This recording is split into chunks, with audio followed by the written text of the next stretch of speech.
2024 లేదా 25లో డిగ్రీ లేదా బీటెక్ చదివారా? సాఫ్ట్‌వేర్ జాబ్ కోసం ఎదురు చూస్తున్నారా? అయితే కోడ్ జ్ఞాన్ 100 డేస్ కోర్సులో చేరండి, జాబ్ సాధించండి. Welcome to Suman TV. నేను మీ సుమన్ టీవీ. నాకు భార్యాభర్తలో చాలా మందికి అంటే డిఫరెన్స్ ఆఫ్ ఒపీనియన్ ఉంటుంది, డిఫరెన్సెస్ వస్తాయి, దానితో పాటు ఈగోస్ ఉంటాయి. వైఫ్ అండ్ హస్బెండ్ అన్న తర్వాత ఒక మాట అటు ఒక మాట ఇటు వెళ్ళిపోతూ ఉంటాయి. ఎక్కడి వరకు వెళ్తుంటే కొంతమంది క్రైమ్ దాకా కూడా వెళ్ళిపోతూ ఉంటారు. అయితే వీటికన్నీ చుట్టూ కొన్ని ఉండేటువంటి వాటిల్లో కొన్ని ఎలా అంటే దీనివల్లే ఈ కారణం వల్లే అని చెప్పుకోవడానికి అయితే పర్టికులర్గా ఉండవు. వాళ్ళకు ఉండేటువంటి సమస్యల వల్ల కొంతమంది కొన్నిసార్లు చేసేటువంటి పని బెడ్రూమ్లో కూడా సీసీ క్యామ్స్, ఆడియో ప్రూఫ్స్ అవి పెడుతూ ఉంటారు.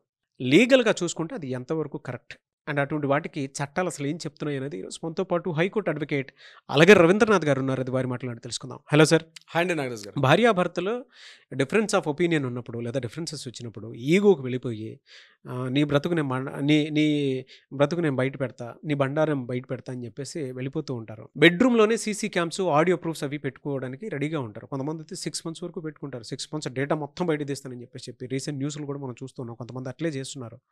అది ఎంతవరకు కరెక్ట్? సీసీ కెమెరాస్ అంటే కాంపాక్ట్ కెమెరాస్ అన్నవి బెడ్రూమ్లో పెట్టుకోవచ్చా, పెట్టుకోకూడదా?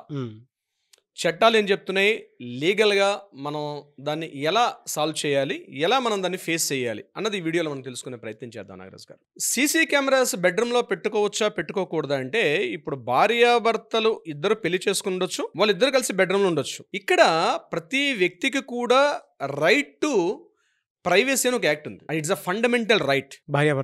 భార్యాభర్తల్లో ప్రతి ఒక్కరికి కూడా ఇండివిజువల్గా రైట్ టు ప్రైవసీ అని ఒక యాక్ట్ ఉంది. ఇట్స్ నాట్ ఏ యాక్ట్ అనకూడదు, ఫండమెంటల్ రైట్ ఉంది. Puttaswamy versus union of India అన్న కేసు 2017లో దీన్ని యాక్చువల్గా ఫండమెంటల్ రైట్గా మార్చింది సుప్రీంకోర్టు. అంటే ఒక వ్యక్తి యొక్క గోప్యత, ఒక సీక్రసీ, ఒక ప్రైవసీ అన్నది ఆ వ్యక్తి యొక్క హక్కు. It is a fundamental right. మాట్లాడే స్వేచ్ఛ భారతదేశంలో నేను ఏదైనా మాట్లాడగలను బికాజ్ ఐఎమ్ ఇండియన్ సిటిజన్ అని ఎలా అయితే హక్కు ఉంటుందో, ఫ్రీడమ్ ఆఫ్ రైట్ నాకు ఎలా అయితే స్వాతంత్రం ఉందో, ఇలా మనకు ఉండేటువంటి ఫండమెంటల్ రైట్స్లో కూడా నా యొక్క వ్యక్తిగత గోప్యత, వ్యక్తిగత రక్షణ కూడా అది స్త్రీకి కానీ పురుషుడికి కానీ మ్యారేజ్ అయినంత మాత్రాన భార్యకు భర్త కావచ్చు, భర్త భార్య కావచ్చు, ఒకరి మీద ఒకరు బానిసలు కాదు. ఒకరి మీద ఒకరు పూర్తి అజమాయిషీ చేస్తానంటే కుదరదు. దీని మీద ఇప్పుడు నేను చెప్పినటువంటి Puttaswamy versus union of India కేసులో ఏం జరిగిందంటే దీన్ని ఫండమెంటల్ రైట్గా మార్చింది. ముఖ్యంగా టెక్నాలజీ పెరిగిన తర్వాత ఒక వ్యక్తి ఏం చేస్తున్నాడు, అదే కదండి ఇటీవల వచ్చినటువంటి రియాలిటీ షోస్ చాలామంది కూడా ఇదే కదా. ఒక వ్యక్తి ఏం చేస్తున్నాడో, తెర వెనక ఏం చేస్తున్నాడో చూడడమే అదొక మనిషిలో ఉన్నటువంటి ఒక క్రిమినల్ సైకాలజీ. దాని మీద కొన్ని కోట్ల రూపాయల వ్యాపారం కూడా అవుతూ ఉంటుంది కొన్ని రియాలిటీ షోస్లో. దీన్ని ప్రత్యేకించి నేను నా పేర్లు అయితే చెప్పే ప్రయత్నం చేయను.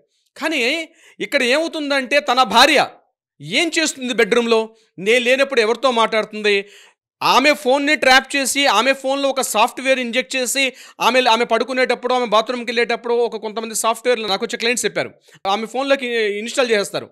ఆమె ఫోన్ కూడా వీడు ఆపరేట్ చేస్తుంటాడు. ఆమె ఎవరెవరితో మాట్లాడుతుంది, ఎక్కడెక్కడికి పోతుంది, ఆమె మొత్తం ఎంటర్ ద టోటల్ ఆ ఫోన్ అంతా కూడా ఇతని యొక్క కంట్రోల్లో ఉంటుంది. ఆ విషయం ఆమెకు కూడా తెలియదు. ఆమె ఏదైనా కాస్త ఎవరితో చనువుగా వీటితో మాట్లాడితే రేపు ఆమెతో డివోర్స్ తీసుకోవడానికి ఇది నాకు ఒక ప్రూఫ్గా పనికొస్తుంది అనుకుంటారు. దాన్ని కోర్టు ఏం చేసింది రీసెంట్గా, అది చెత్తబుట్లో వేసుకోవడం తప్ప దేనికి పనికిరాదని చెప్పింది. అంటే ఒకరికి తెలియకుండా వారి ఫోన్లో ఇన్స్టాల్ చేసి, నేను ఇంకా సీసీ కెమెరాస్ దాకా రాలేదండి, నేను ఓన్లీ ఫోన్ గురించి చెప్తున్నాను, ఇది కూడా వ్యక్తిగత గోప్యత కిందకు వస్తుంది.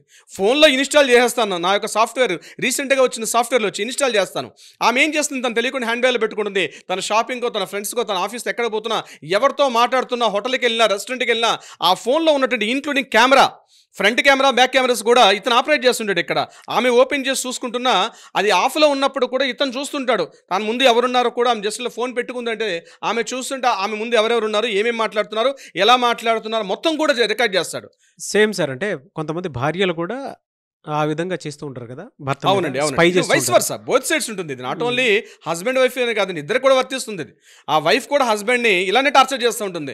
ఆ ఫోన్ని మొత్తం క్యాప్చర్ చేసి ఆ ఫోన్ మొత్తం కూడా నువ్వు నేను పెళ్లి చేసుకున్నావు కాబట్టి నువ్వు నన్ను చూడాలి, నాతోట మాట్లాడాలి, ఎక్కడికి వెళ్ళావు చెప్పి వెళ్ళాలి, చెప్పులు వేసుకెళ్ళాలంటే ఒకటి ఏదో చెప్తారు.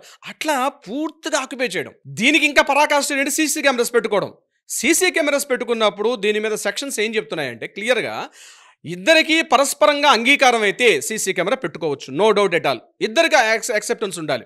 ఇద్దరికి యాక్సెప్టెన్స్, నేను సీసీ కెమెరా పెట్టాను, కొంతమందికి ఇష్టం ఇద్దరు కలిసి సీసీ కెమెరా నువ్వేమి ఇంట్లో చూసుకో అక్కడ రా ఇంట్లో ఉన్నాను అని ఒక ప్రేమతో మాట్లాడుకునే ఉంటాయి.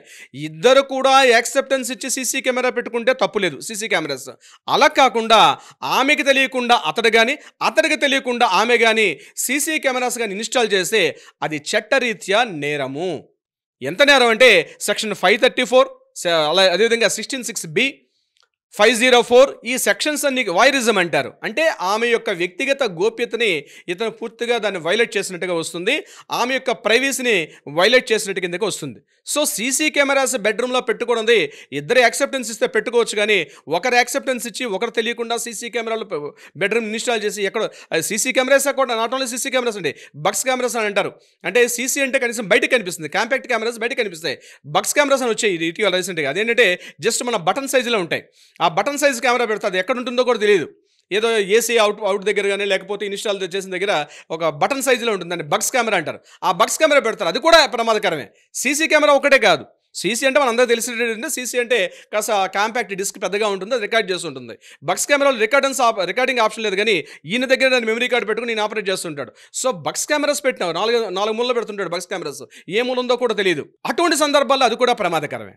సో సీసీ కెమెరా అయినా బక్స్ కెమెరాస్ అయినా లేదా ఆమె యొక్క ఫోన్లోకి అతడు కానీ అతడి యొక్క ఫోన్లోకి తెలియకుండానే ఒక రకమైన ఇన్స్టాల్ చేసి రేపు వాటిని ఆధారంగా చూపించి కోర్టులో దాన్ని అభియోగంగా చూపిస్తే కోర్టు దాన్ని ఒక ఎవిడెన్స్గా పరిగణిస్తుందంటే కోర్టు ఎవిడెన్స్గా పరిగణించదు సరిగదా, ఆ పని చేసినందుకు చట్టరీత్యా ఎవరైతే చేస్తారో వాళ్ళ మీద శిక్షార్హులు అయ్యే అవకాశం కూడా ఉంటుంది. ఎన్ని ఇయర్స్ శిక్షార్హులు? దాని మీద మినిమం అప్ టు 3 years నుంచి అప్ టు 5 years వరకు, 7 years వరకు, 3 to 7 years వరకు కూడా వైరిజం అంటారు. దాన్ని కానీ వైలేట్ చేసినట్టయితే ముఖ్యంగా స్త్రీలకి ఇది వర్తిస్తుంది.